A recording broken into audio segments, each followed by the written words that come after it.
સંસ્કૃતિમાં તહેવારો અને પર્વનું અનેરું મહત્વ છે, જે મનોરંજન પૂરતા મર્યાદિત વાત નથી, પરંતુ તે પ્રકૃતિ, વિજ્ઞાન અને આધ્યાત્મિકતાનો ત્રિવેણી સંગમ છે.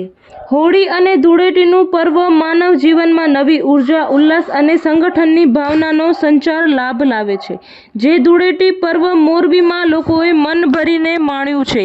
આ રંગોના તહેવાર ધૂળેટીને ખેલૈયાઓએ મન ભરીને માણ્યું છે. નાના બાળકોથી લઈને મોટેરાઓએ પણ રંગની પિચકારીઓ અને કલરથી ભરેલી કોથળીઓ એકબીજાને ઉડાડીને રંગ દોડતા મનોરંજન માણી રહ્યા હતા. મોરબી શહેરના રવાપર રોડ, સનાડા રોડ, નાની કેનાલ રોડ, પંચાસર રોડ અને સોસાયટીના રોડ પર ખેલૈયાઓએ બાઇક લઈને ઘૂમી રહ્યા હતા અને જે મિત્ર વર્ગ મળે તેમને કલર ઉડાડીને આનંદ માણી રહ્યા હતા. આ રંગોનો તહેવાર ધૂળેટી નિર્દોષ મનોરંજન હોય છે. સોસાયટીઓમાં બાળકો અને મોટેરાઓએ રંગ ઉડાડીને મન ભરીને પર્વ માણ્યું છે.